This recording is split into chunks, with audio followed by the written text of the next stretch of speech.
Kia ora. In the news today, veteran Labour MP Parekura Horomia has died at the age of 62. The MP's family issued a statement earlier today saying that Mr Horomia was convalescing at home, but he died late this afternoon. The family have thanked people for their support. Parekura Horomia was known to have both asthma and an enlarged heart. Almost 190,000 square kilometres of offshore area is being set aside for oil and gas exploration. Minister of Energy Simon Bridges has announced details at a petroleum conference in Auckland today.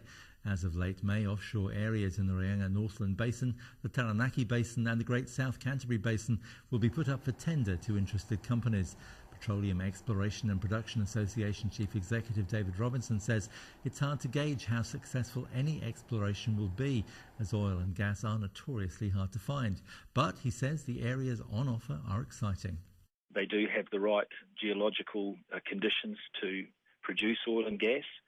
So I'm optimistic that we'll find something, and I think it would be wonderful if we did. Meanwhile, the Minister of Energy maintains safety measures are in place to govern offshore oil and gas prospecting activities. The Greens have been raising concern over the dangers of deep-sea drilling following the government's announcement that 189,000 square kilometres of offshore area is being set aside for oil and gas exploration. But Simon Bridges says legislation recently passed by Parliament has implemented world best practice for such work. The group that's put forward two options to solve Auckland's transport woes admits it'll need the support of the council and the government. The first option being proposed by the Consensus Building Group would mean large increases to rates and fuel taxes as well as tolls on new roads. The second option could include a motorway network charge or a charge for entering the inner city. The Council for Infrastructure Development says it's important to get bipartisan support from existing and future governments. Investigators are pursuing other persons of interest who may be linked to the deadly bombings at the Boston Marathon. Republican Congressman Mike Rogers says there are still persons of interest in the US that the FBI would like to have conversations with. New details of the unfolding investigation emerged following reports that one of the suspected bombers spoke to his mother about jihad in a 2011 phone call secretly recorded by Russian officials. Back home, the pair who had a lucky escape from their burning home in Gore this morning were a mother and a son.